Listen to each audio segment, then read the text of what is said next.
8 ರಾಶಿಯವರಿಗೆ ರಾಜಯೋಗ ಶುರುವಾಗಿದೆ. ಈ 8 ರಾಶಿಯವರು ಪ್ರತಿಯೊಂದು ಕ್ಷೇತ್ರದಲ್ಲೂ ಅಧಿಕ ಲಾಭವನ್ನು ಪಡೆಯುತ್ತಾರೆ.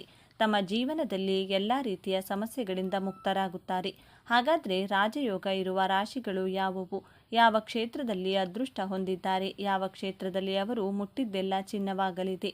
ಈ ದಿನ ಈ ರಾಶಿಯಲ್ಲಿರುವಂತಹ ವ್ಯಕ್ತಿಗಳಿಗೆ ಸೋಲೆ ಇಲ್ಲ. ಆಕಸ್ಮಿಕ ಧನಪ್ರಾಪ್ತಿ, ಕುಬೇರ ದೇವನ ಸಂಪೂರ್ಣವಾದ ಅನುಗ್ರಹ ಆಶೀರ್ವಾದ ದೊರೆಯುತ್ತದೆ. ಇದರಿಂದಾಗಿ ಈ ರಾಶಿಯಲ್ಲಿರುವಂತಹ ವ್ಯಕ್ತಿಗಳು ಅತ್ಯುತ್ತಮ ರಾಜಯೋಗವನ್ನು ಬರಮಾಡಿಕೊಳ್ಳುತ್ತಾರೆ. ಇವರ ಜೀವನದಲ್ಲಿ ಶನಿಯ ಸ್ಥಾನ ಬದಲಾವಣೆಯಾಗುತ್ತಿರುವುದರಿಂದ ಎಲ್ಲ ರೀತಿಯ ಸಂಕಷ್ಟಗಳು ದೂರವಾಗುತ್ತದೆ. ಇವರು ಅದೃಷ್ಟವಂತರು ಎಂದೇ ಹೇಳ್ಬೋದು. ಹಾಗಾದರೆ ಯಾವೆಲ್ಲ ರಾಶಿಯವರಿಗೆ ಯಾವೆಲ್ಲ ರೀತಿಯ ಲಾಭ ಹಾಗೂ ಅದೃಷ್ಟಗಳು ಈ ಒಂದು ಹುಣ್ಣಿಮೆ ಮುಗಿದ ನಂತರ ದೊರೆಯುತ್ತದೆ ಎಂದು ತಿಳಿದುಕೊಳ್ಳೋಣ. ಅದಕ್ಕೂ ಮುನ್ನ ನೀವು ಕೂಡ ದೇವರು ಹಾಗೂ ಜ್ಯೋತಿಷ್ಯ ಶಾಸ್ತ್ರವನ್ನು ನಂಬುವವರಾದರೆ ಕುಬೇರ ದೇವನಿಗೆ ಒಂದು ಲೈಕ್ ಕೊಟ್ಟು ತಪ್ಪದೆ ನಮ್ಮ ಚಾನಲ್ನ ಸಬ್ಸ್ಕ್ರೈಬ್ ಮಾಡಿ. ಹಾಗೆ ಪಕ್ಕದಲ್ಲಿರುವಂಥ ಬೆಲ್ ಐಕಾನ್ನ ಪ್ರೆಸ್ ಮಾಡಿ. ಎಲ್ಲರೂ ಭಕ್ತಿಯಿಂದ ಓಂ ಶ್ರೀ ಮಹಾಲಕ್ಷ್ಮಿ ನಮಃ ಅಂತ ಕಮೆಂಟ್ ಮಾಡಿ. ಮೇಷರಾಶಿ. ಗುರು ಮತ್ತು ಚಂದ್ರರ ನಡುವೆ ಶುಭ ದೃಷ್ಟಿಯಿಂದಾಗಿ ರೂಪುಗೊಳ್ಳುವ ಗಜಕೇಸರಿ ಯೋಗವು ಮೇಷರಾಶಿಯವರಿಗೆ ವಿಶೇಷವಾಗಿ ಹೆಚ್ಚಿನ ಪ್ರಯೋಜನವನ್ನುಂಟು ಮಾಡಲಿದೆ. ಮೇಷರಾಶಿಗೆ ಸೇರಿದ ಜನರು ಈ ಅವಧಿಯಲ್ಲಿ ಆದಾಯಕ್ಕೆ ಸಂಬಂಧಿಸಿದಂಥ ನಿಮ್ಮ ಎಲ್ಲ ಪ್ರಯತ್ನಗಳಲ್ಲಿಯೂ ಯಶಸ್ಸನ್ನು ಗಳಿಸುವಿರಿ. ಹಾಗೆ ಅದೃಷ್ಟದ ಸಂಪೂರ್ಣ ಬೆಂಬಲವನ್ನು ನಿಮ್ಮ ಪ್ರತಿಯೊಂದು ಹೆಜ್ಜೆಯಲ್ಲಿಯೂ ಪಡೆಯುವಿರಿ. ಹಾಗೆ ಮೇಷರಾಶಿಗೆ ಸೇರಿದ ಜನರು ಮನೆ ಅಥವಾ ವಾಹನವನ್ನು ಖರೀದಿಸಬೇಕೆಂದು ಯೋಚಿಸುತ್ತಿದ್ದರೆ ಈ ಅವಧಿಯಲ್ಲಿ ನಿಮ್ಮ ಆಸೆಗಳೆಲ್ಲವೂ ಈಡೇರಲಿದೆ. ಹಾಗೆ ಕೆಲಸವನ್ನು ಮಾಡುವ ಮೇಷರಾಶಿಗೆ ಸೇರಿದ ಜನರಿಗೆ ಹಿರಿಯ ಅಧಿಕಾರಿಗಳ ಮತ್ತು ಸಹೋದ್ಯೋಗಿಗಳೊಂದಿಗೆ ಬಲವಾದ ಸಂಬಂಧ ನಿರ್ಮಾಣಗೊಳ್ಳಲಿದೆ ಮತ್ತು ನಿಮ್ಮ ಎಲ್ಲ ಕೆಲಸಗಳನ್ನು ಯಶಸ್ವಿಯಾಗಿ ಪೂರ್ಣಗೊಳಿಸುವಿರಿ. ಜೊತೆಗೆ ಈ ಅವಧಿಯಲ್ಲಿ ನಿಮ್ಮ ಆರೋಗ್ಯವು ಸಾಕಷ್ಟು ಸುಧಾರಿಸಲಿದೆ. ಹಾಗೆ ಕುಟುಂಬ ಜೀವನದಲ್ಲಿ ಸಂತೋಷ ನೆಲೆಸುವುದು. ಜೊತೆಗೆ ಮನೆಯಲ್ಲಿ ಯಾವುದಾದರೂ ಶುಭ ಕಾರ್ಯ ನೆರವೇರುವ ಸಂಭವ ಇರಲಿದೆ. ಕಟಕ ರಾಶಿ. ಕಟಕ ರಾಶಿಗೆ ಸೇರಿದ ಜನರ ಜಾತಕದ ಉನ್ನತ ಸ್ಥಾನದಲ್ಲಿ ಗುರುಗ್ರಹವು ನಿಮ್ಮ 7ನೇ ಮನೆಯಲ್ಲಿ ಚಂದ್ರನು ತನ್ನ ದೃಷ್ಟಿಯನ್ನು ಹರಿಸುವುದರಿಂದ ನಿಮ್ಮ ಜೀವನದಲ್ಲಿ ಅನೇಕ ಶುಭ ಘಟನೆಗಳು ಸಂಭವಿಸಬಹುದು. ಕಟಕ ರಾಶಿಗೆ ಸೇರಿದ ಜನರು ತಮ್ಮ ಜೀವನದಲ್ಲಿ ಸಾಕಷ್ಟು ಸಕಾರಾತ್ಮಕ ಬದಲಾವಣೆಗಳನ್ನು ಹೊಂದುವರು ಮತ್ತು ನಿಮ್ಮ ಮನಸ್ಸಿನ ಎಲ್ಲ ಆಸೆಗಳು ಈಡೇರಲಿವೆ. ಶತ್ರುಗಳು, ರೋಗ ಮತ್ತು ಸಾಲಕ್ಕೆ ಸಂಬಂಧಿಸಿದಂತೆ ನೀವು ಜಯಶಾಲಿಗಳಾಗುವಿರಿ ಮತ್ತು ಶುಭಯೋಗದ ಪ್ರಭಾವದಿಂದಾಗಿ ನಿಮ್ಮ ಆದಾಯದಲ್ಲಿ ಬಹಳಷ್ಟು ವೃದ್ಧಿಯಾಗುವುದು. ಆರ್ಥಿಕ, ವೈಯಕ್ತಿಕ ಮತ್ತು ಆರೋಗ್ಯಕ್ಕೆ ಸಂಬಂಧಿಸಿದ ಸಮಸ್ಯೆಗಳಿಗೆ ಈ ಅವಧಿಯಲ್ಲಿ ನೀವು ಪರಿಹಾರವನ್ನು ಹೊಂದುವಿರಿ. ಜೊತೆಗೆ ಈ ಅವಧಿಯಲ್ಲಿ ನಿಮಗೆ ಉನ್ನತಾಧಿಕಾರಿಗಳಿಂದ ಹೆಚ್ಚಿನ ಲಾಭವಾಗುವಂಥ ಸಂಪರ್ಕಗಳು ನಿರ್ಮಾಣಗೊಳ್ಳಲಿವೆ. ಕನ್ಯಾ ರಾಶಿ. ಗಜಕೇಸರಿ ಯೋಗದ ನಿರ್ಮಾಣದಿಂದಾಗಿ ಕನ್ಯಾ ರಾಶಿಗೆ ಸೇರಿದ ಜನರು ತಮ್ಮ ಜೀವನದಲ್ಲಿ ಪ್ರತಿಯೊಂದು ಸುಖ ಸಮೃದ್ಧಿಯನ್ನು ಗಳಿಸುವರು ಮತ್ತು ನೀವು ಹಳೆಯ ಸ್ನೇಹಿತರನ್ನು ಭೇಟಿಯಾಗುವ ಉತ್ತಮ ಅವಕಾಶ ಲಭಿಸಲಿದೆ. ನೀವು ಅಂಗಡಿ ಅಥವಾ ಮನೆಯನ್ನು ಖರೀದಿಸಬೇಕೆಂದು ಬಯಸುತ್ತಿದ್ದರೆ ಈ ಅವಧಿಯಲ್ಲಿ ಶುಭ ಯೋಗದ ಪ್ರಭಾವದಿಂದಾಗಿ ನೀವು ಅವುಗಳನ್ನು ಖರೀದಿಸುವ ಯೋಗ ದೊರಕಲಿದೆ.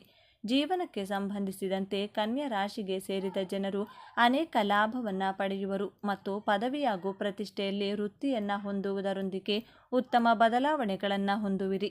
ಈ 3 ದಿನಗಳಲ್ಲಿ ನಿರ್ಧಾರವನ್ನು ತೆಗೆದುಕೊಳ್ಳುವುದರಿಂದ ನಿಮಗೆ ಸಾಕಷ್ಟು ಶುಭ ಫಲಗಳ ಪ್ರಾಪ್ತಿಯಾಗುವುದು ಖಂಡಿತ.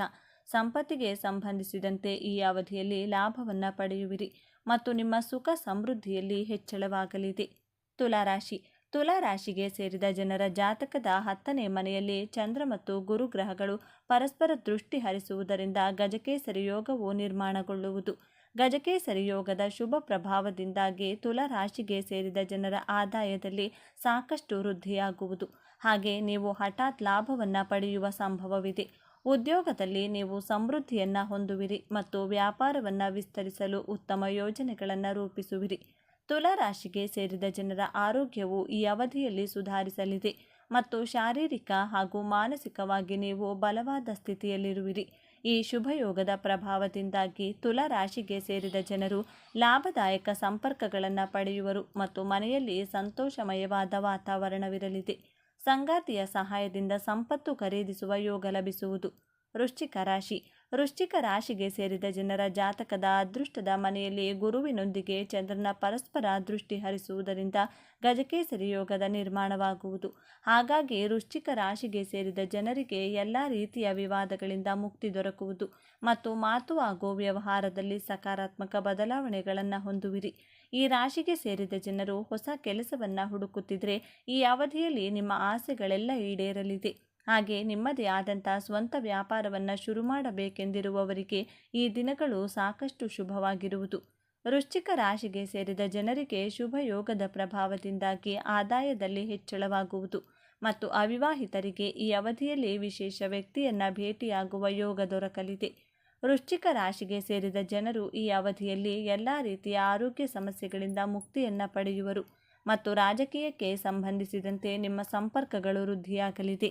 ಮಕರ ರಾಶಿಯಲ್ಲಿ ಚಂದ್ರನು ಸಪ್ತಮ ಮನೆಯಲ್ಲಿ ಗುರುವಿನೊಂದಿಗೆ ತಮ್ಮ ಸಂಸಪ್ತಕ ದೃಷ್ಟಿಯಿಂದಾಗಿ ಗಜಕೇಸರಿ ಯೋಗದ ನಿರ್ಮಾಣವಾಗಲಿದೆ.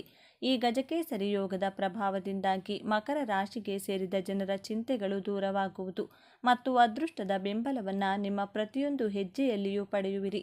ಹಾಗಾಗಿ ಮಕರ ರಾಶಿಗೆ ಸೇರಿದ ಜನರು ಉತ್ತಮ ಬುದ್ಧಿವಂತಿಕೆಯನ್ನು ಹೊಂದುವರು ಮತ್ತು ನೀವು ಮಹತ್ವಪೂರ್ಣವಾದ ನಿರ್ಧಾರವನ್ನು ತೆಗೆದುಕೊಳ್ಳಲು ಈ ಅವಧಿಯು ಬಹಳ ಉತ್ತಮವಾಗಿರಲಿದೆ.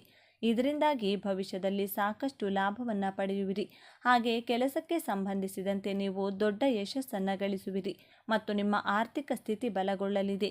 ಶತ್ರು, ರೋಗ ಮತ್ತು ಸಾಲಕ್ಕೆ ಸಂಬಂಧಿಸಿದಂತೆ ಸಮಸ್ಯೆಗಳಿಂದ ಈ ಅವಧಿಯಲ್ಲಿ ನೀವು ಮುಕ್ತಿಯನ್ನು ಪಡೆಯುವಿರಿ. ಜೊತೆಗೆ ಈ ಸಮಯದಲ್ಲಿ ನಿಮ್ಮ ಆದಾಯದಲ್ಲಿ ಸಾಕಷ್ಟು ವೃದ್ಧಿಯಾಗುವುದು ಮತ್ತು ಅಂಗಡಿ ಅಥವಾ ವಾಹನವನ್ನು ಖರೀದಿಸುವ ಯೋಗ ನಿರ್ಮಾಣಗೊಳ್ಳಲಿದೆ. ಅಕ್ಟೋಬರ್ ತಿಂಗಳ ಕೊನೆಯ ದಿನಗಳಲ್ಲಿ ನೀವು ಸಾಕಷ್ಟು ಶುಭ ಸುದ್ದಿಯನ್ನು ಪಡೆಯುವ ಯೋಗವೂ ಕೂಡ ಲಭಿಸುವುದು. ಮಿಥುನ ರಾಶಿಗೆ ಸೇರಿದ ಜನರಿಗೆ ವಿಶೇಷವಾಗಿ ಸಾಕಷ್ಟು ಲಾಭ ದೊರಕುವುದು. ಈ ಅವಧಿಯಲ್ಲಿ ಕೆಲಸವನ್ನು ಮಾಡುವ ಮಿಥುನ ರಾಶಿಗೆ ಸೇರಿದ ಜನರಿಗೆ ಪ್ರಗತಿ ದೊರಕುವ ಅವಕಾಶ ಸಾಕಷ್ಟು ಹೆಚ್ಚಾಗಿ ಲಭಿಸಲಿದೆ. ಈ ಸಮಯದಲ್ಲಿ ಮಿಥುನ ರಾಶಿಗೆ ಸೇರಿದ ವಿದ್ಯಾರ್ಥಿಗಳಿಗೆ ಶಾರೀರಿಕ ಉತ್ಸಾಹದಲ್ಲಿ ಬಹಳಷ್ಟು ಹೆಚ್ಚಳವಾಗುವುದು ಮತ್ತು ಯಶಸ್ಸು ಗಳಿಸುವ ಸಂಭವ ಸಾಕಷ್ಟು ವೃದ್ಧಿಯಾಗಲಿದೆ. ಈ ಅವಧಿಯಲ್ಲಿ ಮಿಥುನ ರಾಶಿಗೆ ಸೇರಿದ ವ್ಯಾಪಾರವನ್ನು ಮಾಡುವ ಜನರಿಗೆ ಹೆಚ್ಚಿನ ಲಾಭವನ್ನು ಪಡೆಯಲು ಉತ್ತಮ ಅವಕಾಶಗಳ ಪ್ರಾಪ್ತಿ ಕೂಡ ಆಗುವುದು. ಮಂಗಳನ ಶುಭ ಪ್ರಭಾವದಿಂದಾಗಿ ಮಿಥುನ ರಾಶಿಗೆ ಸೇರಿದ ಜನರು ತಮ್ಮ ಕಠಿಣ ಪರಿಶ್ರಮಕ್ಕೆ ತಕ್ಕ ಪ್ರತಿಫಲವನ್ನು ಈ ಸಂದರ್ಭದಲ್ಲಿ ಪಡೆಯಲಿದ್ದಾರೆ. ಬುಧನ ನಕ್ಷತ್ರದಲ್ಲಿ ಮಂಗಳನ ಸಂಚಾರದಿಂದಾಗಿ ನಿಮ್ಮ ಮನೆಯಲ್ಲಿ ಸುಖ ಸಮೃದ್ಧಿ ಹೆಚ್ಚಾಗುವುದು. ಜೊತೆಗೆ ಶಾಂತಿಯುತ ವಾತಾವರಣ ಇರುವುದರಿಂದ ಸಾಕಷ್ಟು ಸಕಾರಾತ್ಮಕ ಫಲಿತಾಂಶಗಳನ್ನು ಈ ಸಂದರ್ಭದಲ್ಲಿ ಮಿಥುನ ರಾಶಿಗೆ ಸೇರಿದ ಜನರು ಪಡೆಯಲಿದ್ದಾರೆ. ಈ ಸಮಯದಲ್ಲಿ ಹೊಸ ಜನರೊಂದಿಗೆ ನಿಮ್ಮ ಪರಿಚಯ ಹೆಚ್ಚುತ್ತದೆ ಮತ್ತು ಸಾಮಾಜಿಕ ಸಂಪರ್ಕಗಳು ವೃದ್ಧಿಯಾಗುತ್ತದೆ. ವೃತ್ತಿಯಲ್ಲಿ ನಿಮಗೆ ಪ್ರಗತಿಯ ಅವಕಾಶಗಳು ಬಹಳಷ್ಟು ಸಿಗುತ್ತವೆ ಮತ್ತು ನಿಮ್ಮ ಆತ್ಮವಿಶ್ವಾಸ ಹೆಚ್ಚಾಗುತ್ತದೆ. ಮೀನರಾಶಿಗೆ ಸೇರಿದ ಜನರಿಗೆ ಬಹಳಷ್ಟು ಶುಭ ಫಲಗಳ ಪ್ರಾಪ್ತಿಯಾಗುವುದು. ಈ ಅವಧಿಯಲ್ಲಿ ಕೆಲಸವನ್ನು ಮಾಡುವ ಮೀನರಾಶಿಗೆ ಸೇರಿದ ಜನರು ಬಡ್ತಿಯನ್ನು ಪಡೆಯಲು ಉತ್ತಮ ಅವಕಾಶಗಳ ಪ್ರಾಪ್ತಿಯಾಗಲಿದೆ. ಹಾಗೆ ನಿಮ್ಮ ಆದಾಯದಲ್ಲಿ ಸಾಕಷ್ಟು ಹೆಚ್ಚಳವಾಗುವುದರೊಂದಿಗೆ ನಿಮಗೆ ಧನಸಂಪತ್ತಿನಲ್ಲಿ ಕೊರತೆ ಉಂಟಾಗುವುದಿಲ್ಲ. ಈ ಸಂದರ್ಭದಲ್ಲಿ ನಿಮ್ಮ ಕಷ್ಟಗಳೆಲ್ಲ ದೂರವಾಗಲಿದೆ. ಮಂಗಳನ ಶುಭ ಪ್ರಭಾವದಿಂದಾಗಿ ಮೀನರಾಶಿಗೆ ಸೇರಿದ ಜನರ ಆತ್ಮವಿಶ್ವಾಸದಲ್ಲಿ ಸಾಕಷ್ಟು ಹೆಚ್ಚಳವಾಗುವುದು ಮತ್ತು ಅದೃಷ್ಟದ ಸಂಪೂರ್ಣವಾದ ಬೆಂಬಲವನ್ನು ಈ ರಾಶಿಗೆ ಸೇರಿದ ಜನರು ತಮ್ಮ ಪ್ರತಿ ಹೆಜ್ಜೆಯಲ್ಲೂ ಪಡೆಯಲಿದ್ದಾರೆ. ಮೀನರಾಶಿಗೆ ಸೇರಿದ ಜನರು ಈ ಅವಧಿಯಲ್ಲಿ ಶಾರೀರಿಕವಾಗಿ ಉತ್ತಮ ಸಾಮರ್ಥ್ಯವನ್ನು ಹೊಂದುವರು. ಹಾಗೆ ಮಂಗಳನ ನಕ್ಷತ್ರ ಬದಲಾವಣೆಯಿಂದಾಗಿ ಮೀನರಾಶಿಗೆ ಸೇರಿದ ಜನರ ಮನೆಯಲ್ಲಿ ಸುಖ ಶಾಂತಿ ಹೆಚ್ಚಾಗಿ ನೆಲೆಸುವುದು. ಜೊತೆಗೆ ಕೆಲಸವನ್ನು ಮಾಡುವ ಈ ರಾಶಿಯವರಿಗೆ ಪ್ರಗತಿಗಾಗಿ ಅತ್ಯುತ್ತಮವಾದ ಅವಕಾಶಗಳು ಈ ಸಂದರ್ಭದಲ್ಲಿ ಗೋಚರಿಸಲಿದೆ. ಕುಟುಂಬದಲ್ಲಿ ಯಾರಿಗಾದರೂ ಆರೋಗ್ಯ ಸಂಬಂಧಿತ ಸಮಸ್ಯೆ ಇದ್ದರೆ ಅವರಿಗೆ ಪರಿಹಾರ ದೊರೆಯುತ್ತದೆ ಮತ್ತು ಕುಟುಂಬದೊಂದಿಗೆ ಯಾವುದಾದರೂ ತೀರ್ಥಸ್ಥಳಕ್ಕೆ ಹೋಗಲು ಯೋಜನೆಯನ್ನು ರೂಪಿಸುವಿರಿ. ಈ ಅವಧಿಯಲ್ಲಿ ಕುಟುಂಬದ ಯಾರಾದರೂ ಸದಸ್ಯರಿಗೆ ವಿವಾಹದ ಯೋಗ ದೊರಕಬಹುದು. ಈ ಮಾಹಿತಿ ನಿಮಗೆ ಇಷ್ಟವಾಗಿದೆ ಎಂದು ನಾನು ಭಾವಿಸ್ತೇನೆ. ಈ ಮಾಹಿತಿಯನ್ನು ಲೈಕ್ ಮಾಡಿ, ಶೇರ್ ಮಾಡಿ, ನಮ್ಮ ಚಾನಲ್ನ ಸಬ್ಸ್ಕ್ರೈಬ್ ಮಾಡ್ಕೊಳ್ಳಿ. ಒಂದೊಳ್ಳೆ ಮಾಹಿತಿಯೊಂದಿಗೆ ಪುನಃ ಭೇಟಿಯಾಗೋಣ. ಅಲ್ಲಿಯವರೆಗೂ ನೋಡ್ತಾ ಇರಿ ನಮ್ಮ ಚಾನಲ್. ಎಲ್ಲರೂ ಭಕ್ತಿಯಿಂದ ಓಂ ಶ್ರೀ ಶನೇಶ್ವರ ನಮಃ ಅಂತ ಕಮೆಂಟ್ ಮಾಡಿ. 2026 ಮೇ 31ರಂದು ಅಧಿಕ ಮಾಸ ಕಾರ ಹುಣ್ಣಿಮೆ ಬಂದಿದೆ. ಹಾಗಾಗಿ ತುಂಬ ವಿಶೇಷವಾದದ್ದು ಈ ದಿನ. 11 ವೀಳ್ಯದೆಲೆಯಿಂದ ಹೀಗೆ ಮಾಡಿದರೆ ಮಹಾ ಐಶ್ವರ್ಯವಂತರಾಗ್ತೀರಾ. ಗುರುಬಲದಿಂದ ಮುಟ್ಟಿದ್ದೆಲ್ಲ ಬಂಗಾರವಾಗುವ ಸಮಯ ಏರ್ಪಡುತ್ತದೆ. ಈ ದಿನ ಯಾವ ಬೇರನ್ನ ಕೊರಳಿಗೆ ತಾಯಿತದಲ್ಲಿ ಧರಿಸಿದರೆ ವರ್ಷ ಪೂರ್ತಿ ಧನಾಕರ್ಷಣೆ ಜನಾಕರ್ಷಣೆ ಆಗುತ್ತದೆ ಎಂದು ಇವತ್ತಿನ ಈ ವಿಡಿಯೋದಲ್ಲಿ ಸಂಪೂರ್ಣವಾಗಿ ತಿಳಿಸಿಕೊಡ್ತೀವಿ. ಬನ್ನಿ ತುಂಬ ಶ್ರೇಷ್ಠವಾದದ್ದು. ಈ ದಿನ ಮಾಡುವಂಥ ಶುಭ ಕಾರ್ಯಗಳಿಗೆ, ಹೊಸ ವ್ಯಾಪಾರಕ್ಕೆ, ಹೊಸ ಕೆಲಸಗಳಿಗೆ, ಹೊಸ ಒಪ್ಪಂದಗಳಿಗೆ ಯಾವುದೇ ಮುಹೂರ್ತ ನೋಡುವ ಅಗತ್ಯವಿಲ್ಲ. ಅಷ್ಟರ ಮಟ್ಟಿಗೆ ಈ ದಿನ ಶಕ್ತಿ ಇದೆ. ಅಂದರೆ ಈ ದಿನ ನೀವು ಏನನ್ನ ಮಾಡ್ತೀರೋ ಅದು ನಿರಂತರವಾಗಿ ನಡೆಯುತ್ತದೆ. ಉತ್ತಮ ಕೆಲಸಗಳನ್ನು ಮಾಡಿದರೆ ಜೀವನ ಪೂರ್ತಿ ಉತ್ತಮವಾದ ಕೆಲಸಗಳನ್ನೇ ಮಾಡುತ್ತೀರಿ. ಸಾಸಿವೆಯಷ್ಟು ಬಂಗಾರ ಖರೀದಿಸಿದರೆ ಮತ್ತೆ ಮತ್ತೆ ಬಂಗಾರ ಖರೀದಿಸುವಂಥ ಶಕ್ತಿ ನಿಮಗೆ ಬರುತ್ತದೆ. ಬಂಗಾರದ ಜೊತೆಗೆ ಬೆಳ್ಳಿ ಖರೀದಿ ಮಾಡಿದರೂ ತುಂಬ ಒಳ್ಳೆಯದು. ಭೂಮಿ ಖರೀದಿ, ಮನೆ ಖರೀದಿ, ಶಂಕುಸ್ಥಾಪನೆ ಮತ್ತು ಆಸ್ತಿ, ಮನೆ ವಿಚಾರವಾಗಿ ಒಪ್ಪಂದಗಳಿಗೆ ಸಹಿ ಹಾಕುವುದು, ಗುರುಗಳ ಆಶೀರ್ವಾದ ಪಡೆಯುವುದು, ಗುರುಗಳ ಸೇವೆ ಮಾಡುವುದು, ಸಾಲಗಳನ್ನು ತೀರಿಸಲು ಪ್ರಯತ್ನ ಮಾಡುವುದು, ಹಣವನ್ನು ಕೂಡಿಡಲು ಆರಂಭಿಸುವುದು, ಹೊಸ ವ್ಯಾಪಾರ ವ್ಯವಹಾರ ಆರಂಭಿಸುವುದು. ಜೀವನದಲ್ಲಿ ಗುರುಗಳೇ ಇಲ್ಲ ಎಂದರೆ ಹೊಸದಾಗಿ ಯಾರನ್ನಾದರೂ ಗುರುವಾಗಿ ಸ್ವೀಕರಿಸುವುದು. ಹೀಗೆ ನಾನಾ ಕೆಲಸಗಳಿಗೆ ಈ ದಿನ ಸಹಕಾರ ನೀಡುತ್ತದೆ. ಅತ್ಯಂತ ಪುಣ್ಯಪ್ರದವಾದ ದಿನವೆಂದೇ ಹೇಳ್ಬೋದು. ದಿನ ತಪ್ಪದೆ ಮನೆಗೆ ಬಾಳೆಗಿಡದ ಬೇರನ್ನು ತರಬೇಕು. ಬಾಳೆಗಿಡಕ್ಕೆ ನೀರನ್ನು ಅರ್ಪಿಸಿ ಸಕ್ಕರೆ ಅಥವಾ ಬೆಲ್ಲವನ್ನು ನೈವೇದ್ಯವಾಗಿಟ್ಟು ಚಿಕ್ಕ ಬೇರಿನ ತುಂಡನ್ನು ಮನೆಗೆ ತರಬೇಕು. ಮನೆಗೆ ತಂದಂಥ ಬೇರನ್ನು ಅರಿಶಿನದ ನೀರಿನಿಂದ ತೊಳೆದು ಒಂದು ತಾಯ್ತದಲ್ಲಿ ಸೇರಿಸಿ ಕೊರಳಿಗೆ ಅರಿಶಿನದ ದಾರದ ಸಹಾಯದಿಂದ ಧರಿಸಿಕೊಳ್ಳಬೇಕು. ಈ ಬೇರಿನ ತಾಯ್ತವನ್ನು ಯಾರು ಈ ದಿನ ದೇಹಕ್ಕೆ ಧರಿಸಿಕೊಳ್ತಾರೋ ಅವರಿಗೆ ಪಿತೃದೋಷಗಳು ಕಡಿಮೆಯಾಗ್ತಾ ಬರುತ್ತದೆ. ಗುರುಬಲ ಹೆಚ್ಚಾಗುತ್ತಾ ಸರ್ವ ಕಾರ್ಯದಲ್ಲೂ ಯಶಸ್ಸು ಸಿಗುತ್ತದೆ. ಭಾಗ್ಯದ ಬಾಗಿಲು ತೆರೆಯುತ್ತದೆ. ದಾನಗಳನ್ನು ಮಾಡುವಷ್ಟು ಸಂಪತ್ತು ಹೆಚ್ಚುತ್ತದೆ. ಐಶ್ವರ್ಯದ ಜೊತೆಗೆ ಅದೃಷ್ಟ ಕೂಡಿ ಬರುತ್ತದೆ. ಮುಂದಿನ ವರ್ಷ ಬರುವ ತನಕ ಕೊರಳಿನಲ್ಲಿ ಈ ತಾಯ್ತ ಇರಬೇಕು. ಮತ್ತೆ ತಾಯ್ತವನ್ನು ಬದಲಿಸಿ ಹೊಸ ತಾಯ್ತವನ್ನು ಆ ದಿನ ಸಿದ್ಧಿ ಮಾಡಿಕೊಳ್ಳಬೇಕು. ಬಾಳೆಗಿಡದ ಬೇರನ್ನು ತಾಯ್ತಕ್ಕೆ ತುಂಬುವಾಗ ಓಂ ನಮೋ ನಾರಾಯಣ ಎಂದು 108 ಬಾರಿ ಹೇಳಿಕೊಳ್ಳಿ. ಇದರಿಂದ ಮತ್ತಷ್ಟು ಶಕ್ತಿ ತಾಯ್ತಕ್ಕೆ ಸಿಗುತ್ತದೆ. ನಿಮ್ಮ ಇಷ್ಟ ದೇವರ ಹೆಸರನ್ನು ಈ ಸಮಯದಲ್ಲಿ ಸ್ಮರಿಸಿಕೊಳ್ಳಿ. ಈ ದಿನ ಬಾಳೆಗಿಡದ ಬೇರು ತರಲು ಸಾಧ್ಯವಿಲ್ಲವೆಂದರೆ ಒಂದು ದಿನ ಮುಂಚೆಯೇ ಬೇರನ್ನು ತಂದು ಮನೆಯಲ್ಲಿಟ್ಟುಕೊಳ್ಳಿ. ಮಕ್ಕಳು ಈ ಬೇರನ್ನು ಕೊರಳಿಗೆ ತಾಯ್ತದ ಮೂಲಕ ಧರಿಸಿದರೆ ನೆನಪಿನ ಶಕ್ತಿ ಹೆಚ್ಚುತ್ತದೆ. ಪಿತೃಗಳ ಅನುಗ್ರಹ ಸಿಗುತ್ತದೆ. ದೊಡ್ಡವರು ಧರಿಸಿದರೆ ಹಣದ ಆಕರ್ಷಣೆ ಚೆನ್ನಾಗಿ ಆಗುತ್ತದೆ. ಕೈನಲ್ಲಿ ದುಡ್ಡು ನಿರಂತರವಾಗಿ ಓಡಾಡುತ್ತದೆ. ನಿಂತ ವ್ಯವಹಾರಗಳಲ್ಲಿ ಪ್ರಗತಿ, ಧನಲಾಭ, ಮಾನಸಿಕ ನೆಮ್ಮದಿ ಸಿಗುತ್ತದೆ. ದೇವರು ಗುರುಗ್ರಹ ಅಂದರೆ ಬೃಹಸ್ಪತಿ. ಆದ್ದರಿಂದ ಹಣ್ಣು ಹಂಪಲು ದಕ್ಷಿಣೆಯನ್ನು ಈ ದಿನ ಗುರುಗಳಿಗೆ ನೀಡಿ ಅವರ ಆಶೀರ್ವಾದವನ್ನು ತಪ್ಪದೇ ಪಡೆಯಿರಿ. ಗುರುಗಳು ಇಲ್ಲವೆಂದರೆ ನಿಮ್ಮ ಮನೆಯಲ್ಲಿರುವಂತಹ ಹಿರಿಯರ ಕಾಲಿಗೆ ಬಿದ್ದು ಆಶೀರ್ವಾದ ಪಡೆಯಿರಿ. ಗುರು ರಾಘವೇಂದ್ರ ಸ್ವಾಮಿಗಳಾಗಿರಬಹುದು, ಶಿರಡಿ ಸಾಯಿಬಾಬಾಗಳಾಗಿರಬಹುದು, ದತ್ತಾತ್ರೇಯ ಸ್ವಾಮಿಯಾಗಿರಬಹುದು. ಈ ರೀತಿ ಗುರುಗಳ ಆಲಯಕ್ಕೆ ಹೋಗಿ ಗುರುಗಳ ದರ್ಶನವನ್ನು ತಪ್ಪದೇ ಮಾಡಿ. ಓಂ ದತ್ತಾತ್ರೇಯ ನಮಃ ಎಂದು ಸಾಧ್ಯವಾದಷ್ಟು ಬಾರಿ ಹೇಳಿಕೊಳ್ಳಿ. ಹಾಗೆಯೇ ಈ ದಿನ ದಾನವನ್ನು ಮರೆಯದೇ ಮಾಡಬೇಕು. ಈ ನಕ್ಷತ್ರ ಇರುವ ದಿನ ದಾನ ಮಾಡಿದರೆ ಹೆಚ್ಚು ಹೆಚ್ಚು ದಾನ ಮಾಡುವ ಶಕ್ತಿ ವೃದ್ಧಿಸುತ್ತದೆ. ಹಸಿದವರಿಗೆ ಈ ದಿನ ಅನ್ನದಾನ ಮಾಡಿ. ಹಾಲಿನ ದಾನವನ್ನು ನೀಡಿ. ಜಲದಾನವನ್ನು ಮಾಡಿದರೆ ಶ್ರೇಷ್ಠ ಫಲಗಳು ಪ್ರಾಪ್ತಿಯಾಗುತ್ತೆ. ನಿಮ್ಮಲ್ಲಿನ ಸಂಪತ್ತು ಹೆಚ್ಚಾಗಿ ಅದನ್ನು ಮತ್ತೊಬ್ಬರಿಗೆ ಹಂಚುವಂತಹ ಮಟ್ಟಕ್ಕೆ ನೀವು ತಲುಪುತ್ತೀರಿ. ಹಾಗೆಯೇ ಈ ದಿನದಿಂದ ಸ್ವರ್ಣ ಗಣಪತಿ ಮಂತ್ರ ಪಠಿಸಲು ಆರಂಭ ಮಾಡಿದರೆ ಶೀಘ್ರವಾಗಿ ಬಂಗಾರ ಕೊಳ್ಳುವ ಶಕ್ತಿ ಬಂದು ಮನೆಗೆ ಹೆಚ್ಚಿನ ಬಂಗಾರ ತರಲು ದಾರಿಯಾಗುತ್ತದೆ. ಈ ಸ್ವರ್ಣ ಗಣಪತಿ ಮಂತ್ರವನ್ನು ನಾಳೆ ಹಾಗೂ ದಿನನಿತ್ಯ ನಿಮ್ಮ ಮನೆಯಲ್ಲಿ ದೀಪಾರಾಧನೆ ಮಾಡುವಾಗ ಸಾಧ್ಯವಾದಷ್ಟು ಬಾರಿ ಪಠಿಸಿ. ಗಣೇಶನಿಗೆ ನಮಸ್ಕಾರ ಮಾಡಿಕೊಳ್ಳಿ. ಈ ಮಂತ್ರ ಹೇಳುವಾಗ 11 ವೀಳ್ಯದೆಲೆಗಳನ್ನು ಒಂದೊಂದೇ ಗಣೇಶನ ಮುಂದೆ ಇಡುತ್ತಾ ಮಂತ್ರವನ್ನು ಕೂಡ 11 ಬಾರಿ ಹೇಳಿಕೊಳ್ಳಬೇಕು. ತುಪ್ಪದ ದೀಪಗಳನ್ನು ಗಣೇಶನ ಮುಂದೆ ಬೆಳಗಿ ದೇವರ ಮುಂದೆ ಇಟ್ಟ 11 ಎಲೆಗಳನ್ನು ಸ್ವಲ್ಪ ಸಮಯದ ನಂತರ ನೀವಾದರೂ ಸರಿ, ನಿಮ್ಮ ಮನೆಯವರಾದರೂ ಸರಿ ಎತ್ತಿಟ್ಟುಕೊಂಡು ಸೇವಿಸುತ್ತಾ ಬರಬೇಕು. ಸಕ್ಕರೆ, ಏಲಕ್ಕಿ, ಅಡಿಕೆ, ಒಂದು ಸಿಹಿ ಖರ್ಜೂರದ ಜೊತೆಗೆ ಎಲೆಯನ್ನು ಸೇವಿಸುತ್ತಾ ಕಷ್ಟಗಳೆಲ್ಲ ಕಳೆಯಲೆಂದು ಗಣಪತಿಗೆ ಕೈ ಮುಗಿಯಬೇಕು. ಅತ್ಯಂತ ಪ್ರಿಯವಾದ ನಕ್ಷತ್ರ. ಹಾಗಾಗಿ ಈ ದಿನದಂದು ಸರ್ವ ಗ್ರಹಗಳ ಅನುಗ್ರಹಕ್ಕೆ ನವಗ್ರಹ ಪ್ರದಕ್ಷಿಣೆ ಮಾಡಬೇಕು. ಈ ದಿನ ನವಗ್ರಹಗಳಿಗೆ ಪ್ರದಕ್ಷಿಣೆ ಮಾಡುವಾಗ ಓಂ ನಮಃ ಶಿವಾಯ ಅಥವಾ ಶಿವಾಯ ಓಂ ಎಂದು ಹೇಳಿಕೊಳ್ಳಿ. ಅನ್ನ ಹಾಗೂ ಎಳ್ಳನ್ನು ನವಗ್ರಹಗಳ ಮುಂದಿಟ್ಟು ನಮಸ್ಕಾರ ಮಾಡಿಕೊಂಡ್ರೆ ಅನೇಕ ರೀತಿಯ ಗ್ರಹದೋಷ, ಜಾತಕ ದೋಷಗಳು ಕೂಡ ಕಳೆದು ಹೋಗುತ್ತದೆ. ಇನ್ನು ಸ್ವಲ್ಪ ಸ್ವಂತ ಮನೆ ಕಟ್ಟಲು ಕನಸು ನನಸಾಗುತ್ತದೆ. ಯಾವುದಾದರೂ ದೇಗುಲದ ಆವರಣದಲ್ಲಿ ಅಥವಾ ಖಾಲಿ ಪ್ರದೇಶಗಳಲ್ಲಿ ನಿಮ್ಮ ಕೈನಿಂದ 11 ಅರಳಿ ಸಸಿಗಳನ್ನು ಅಥವಾ ಒಂದೇ ಒಂದು ಔದುಂಬರ ಸಸಿಯನ್ನು ನೆಟ್ಟು ಜಲವನ್ನು ಅರ್ಪಿಸಿ ಬರಬೇಕು. ಆಗಾಗ ಈ ಸಸಿಗಳ ಬಳಿ ಹೋಗಿ ಪೋಷಿಸಬೇಕು. ಈ ಕೆಲಸ ಮಾಡೋದ್ರಿಂದ ನಿಮ್ಮ ಜಾತಕದಲ್ಲಿ ಎಂಥದ್ದೇ ದೋಷಗಳಿದ್ದರೂ ಕಳೆದು ಭೂಮಿಯೋಗ ಪ್ರಾಪ್ತಿಯಾಗುತ್ತದೆ. ನೋಡಿದ್ರಲ್ಲ, ಈ ದಿನ ಯಾವೆಲ್ಲ ವಿಧಿವಿಧಾನಗಳನ್ನು ಪಾಲಿಸಿದರೆ ಐಶ್ವರ್ಯ ಪ್ರಾಪ್ತಿಯಾಗುತ್ತೆ ಅಂತ. ಸಾಲಗಳಿಂದ ಉಂಟಾಗುವಂತಹ ಮಾನಸಿಕ ವೇದನೆ ಅಥವಾ ಆರ್ಥಿಕ ಸಮಸ್ಯೆ ನಿವಾರಿಸಿಕೊಳ್ಳೋಕೆ ಈ ಪರಿಹಾರ ತುಂಬ ಚೆನ್ನಾಗಿ ಕೆಲಸ ಮಾಡುತ್ತದೆ.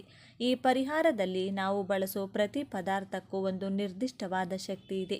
ಈ ಪರಿಹಾರಕ್ಕಾಗಿ ನಾವು ಬಳಸುವಂತಹ ವಸ್ತುಗಳ ಪ್ರಾಮುಖ್ಯತೆ ಏನೆಂದರೆ, ಈ ಪರಿಹಾರಕ್ಕೆ ನಮಗೆ ಮೊದಲು ಬೇಕಾಗಿರೋದು ಕಪ್ಪು ಬಣ್ಣದ ಬಟ್ಟೆ. ಕಪ್ಪು ಬಣ್ಣ ಶನಿದೇವರ ಸಂಕೇತ. ಶನಿಗ್ರಹ ಕರ್ಮ, ನ್ಯಾಯ ಹಾಗೂ ಕಷ್ಟಗಳಿಗೆ ಅಧಿಪತಿ. ಕಪ್ಪು ಬಣ್ಣ ನಕಾರಾತ್ಮಕ ಶಕ್ತಿಗಳನ್ನು, ದೃಷ್ಟಿಯನ್ನು ಹಾಗೂ ಕೆಟ್ಟದ್ದನ್ನು ತನ್ನೊಳಗೆ ಎಳೆದುಕೊಳ್ಳುವಂಥ ಗುಣ ಹೊಂದಿದೆ. ಆದ್ದರಿಂದಲೇ ಅಮಾವಾಸ್ಯೆ ದಿನ ಕಪ್ಪು ಬಟ್ಟೆ ಹಾಕೋಬಾರ್ದು ಅಂತಾರೆ. ಇನ್ನು ಈ ಪರಿಹಾರಕ್ಕೆ ನಮಗೆ ಬೇಕಾದಂಥ ಎರಡನೇ ಪದಾರ್ಥ ಲವಂಗ. ಇದಕ್ಕೆ ನಮಗೆ 5 ಲವಂಗಗಳು ಬೇಕು. ಲವಂಗಗಳು ನಕಾರಾತ್ಮಕ ಶಕ್ತಿಗಳನ್ನು ನಾಶಪಡಿಸುವ ಶಕ್ತಿ ಹೊಂದಿವೆ. ಇದು ಕಾರ್ಯಸಿದ್ಧಿಗೆ ಹಾಗೂ ನಮ್ಮೊಳಗೆ ಸಕಾರಾತ್ಮಕ ಶಕ್ತಿಯನ್ನು ಹೆಚ್ಚಿಸಲು ಉಪಯೋಗವಾಗುತ್ತೆ. ಪಂಚಭೂತಗಳಿಗೆ ಸಂಕೇತವಾಗಿ ಈ ಪರಿಹಾರದಲ್ಲಿ ನಾವು 5 ಲವಂಗಗಳನ್ನು ಬಳಸುತ್ತೀವಿ. ಇನ್ನು ಮೂರನೇ ಪದಾರ್ಥ 5 ಕರಿಮೆಣಸು. ಮೆಣಸು ದೃಷ್ಟಿಯನ್ನು, ಶತ್ರುಗಳ ಕೆಟ್ಟ ಆಲೋಚನೆಗಳನ್ನು ನಾಶಪಡಿಸುವ ಶಕ್ತಿ ಹೊಂದಿದೆ. ಇದು ನಮ್ಮ ಸುತ್ತಲೂ ಒಂದು ರಕ್ಷಣಾ ಕವಚದಂತೆ ಕೆಲಸ ಮಾಡುತ್ತದೆ. ಇನ್ನು ಈ ಪರಿಹಾರದಲ್ಲಿ ನಾವು ಬಳಸುವಂತಹ ಕೊನೆಯ ಪದಾರ್ಥ ಕಪ್ಪು ಎಳ್ಳು. ಇದು ಶನಿದೇವರಿಗೆ, ಪಿತೃದೇವತೆಗಳಿಗೆ ಅತಿ ಪ್ರಿಯವಾದದ್ದು. ಕಪ್ಪು ಎಳ್ಳು ನಮ್ಮ ಕರ್ಮಫಲವನ್ನು, ಪಿತೃದೋಷಗಳನ್ನು, ದೀರ್ಘಕಾಲದ ಸಮಸ್ಯೆಗಳನ್ನು ನಿವಾರಿಸಲು ಸಹಾಯ ಮಾಡುತ್ತೆ. ಸಾಲಬಾಧೆ ಕೂಡ ಒಂದು ರೀತಿಯಾದ ಕರ್ಮಫಲವೇ. ಸೂರ್ಯ ಮುಳುಗಿದ ಮೇಲೆ ಈ ಪರಿಹಾರ ಮಾಡಬೇಕು. ಇದಕ್ಕಾಗಿ ನೀವು ಮೊದಲು ಕೈಕಾಲು ತೊಳೆದುಕೊಂಡು ಒಂದು ಪ್ರಶಾಂತವಾದ ಹಾಗೂ ಯಾರೂ ಇಲ್ಲದೇ ಇರುವಂಥ ಜಾಗದಲ್ಲಿ ಕುಳಿತುಕೊಂಡು ನಿಮ್ಮ ಮುಂದೆ ಒಂದು ಕಪ್ಪು ಬಟ್ಟೆಯನ್ನು ಹರಡಿ ಮೊದಲು ಅದರಲ್ಲಿ ಒಂದು ಹಿಡಿ ಕಪ್ಪು ಎಳ್ಳು ಹಾಕಿ ಅದರ ಮೇಲೆ 5 ಚೆನ್ನಾಗಿ ಹೂವಿರುವಂಥ ಲವಂಗಗಳಿಟ್ಟು ಅದರ ಮೇಲೆ 5 ಚೆನ್ನಾಗಿರುವಂಥ ಕಾಳು ಮೆಣಸು ಹಾಕಿ 1 ನಿಮಿಷ ಕಣ್ಣು ಮುಚ್ಚಿಕೊಂಡು ನಿಮ್ಮ ಇಷ್ಟ ದೇವರು, ಕುಲದೇವರು ಹಾಗೂ ಪಿತೃದೇವತೆಗಳನ್ನು ಮನಸ್ಫೂರ್ತಿಯಾಗಿ ಪ್ರಾರ್ಥಿಸಿ ನಿಮ್ಮ ಸಮಸ್ಯೆಗಳನ್ನು ಸ್ಪಷ್ಟವಾಗಿ ಹೇಳಿಕೊಳ್ಳಬೇಕು. ಅಂದರೆ ಆರ್ಥಿಕ ಸಮಸ್ಯೆ ಆಗಿರಬಹುದು, ಅನಾರೋಗ್ಯ ಸಮಸ್ಯೆ ಆಗಿರಬಹುದು, ದೃಷ್ಟಿದೋಷ, ಹೀಗೆ ಯಾವ ಸಮಸ್ಯೆ ಇದ್ರೂ ಆ ಸಮಸ್ಯೆಯನ್ನು ಹೇಳಿಕೊಂಡು ದೇವರೇ, ನನ್ನ ಮಾನಸಿಕ ಭಾರ ಹಾಗೂ ನನ್ನ ಎಲ್ಲ ಸಮಸ್ಯೆಗಳನ್ನು ಈ ಪದಾರ್ಥಗಳಲ್ಲಿ ಆವಾಹನೆ ಮಾಡ್ತಾ ಇದ್ದೀನಿ. ಈ ಸಮಸ್ಯೆಗಳೆಲ್ಲವೂ ಈ ಮೂಟೆಯ ಜೊತೆಗೆ ನನ್ನ ಜೀವನದಿಂದ ತೊಲಗಿ ಹೋಗಬೇಕು ಎಂದು ದೃಢ ನಂಬಿಕೆಯಿಂದ ನಿಮ್ಮ ಸಂಕಲ್ಪ ಹೇಳಿಕೊಂಡು ಆ ಬಟ್ಟೆಯನ್ನು ಗಂಟು ಕಟ್ಟಬೇಕು. ಆ ನಂತರ ಆ ಮೂಟೆಯನ್ನು ನಿಮ್ಮ ಬಲಗೈನಲ್ಲಿ ಹಿಡಿದುಕೊಂಡು ನಿಮ್ಮ ತಲೆ ಸುತ್ತಲೂ 7 ಸಲ ಸುತ್ತಿಕೊಳ್ಬೇಕು. ಪ್ರತಿ ಸಲ ಒಂದೊಂದು ಸುತ್ತುವಾಗಲೂ ನನ್ನ ಸಮಸ್ಯೆಗಳೆಲ್ಲವೂ ನನ್ನಿಂದ ದೂರ ಆಗ್ತಿದೆ ಎಂದು ದೃಢವಾಗಿ ನಿಮ್ಮ ಮನಸ್ಸಿನಲ್ಲಿ ಅಂದುಕೊಳ್ಬೇಕು. 7 ಸಲ ಸುತ್ತಿದ ತಕ್ಷಣ ಆ ಮೂಟೆಯನ್ನು ತೆಗೆದುಕೊಂಡು ಮನೆಯಿಂದ ಹೊರಗಡೆ ಹೋಗಿ ಯಾರೂ ಇಲ್ಲದೆ ಇರುವಂಥ ನಿರ್ಜನ ಪ್ರದೇಶದಲ್ಲಾಗಿರಬಹುದು, ಅಥವಾ ಮುಳ್ಳಿನ ಗಿಡದ ಕೆಳಗಡೆ ಆಗಿರಬಹುದು, ಅಥವಾ ಹರಿಯು ನೀರಾಗಿರಬಹುದು. ಈ 3 ಪ್ರದೇಶಗಳಲ್ಲಿ ಯಾವುದೋ ಒಂದು ಜಾಗದಲ್ಲಿ ಆ ಮೂಟೆಯನ್ನು ಎಸೆದು ಹಿಂದಿರುಗಿ ನೋಡದೆ ಮನೆಗೆ ಬಂದು ಬಿಡಿ.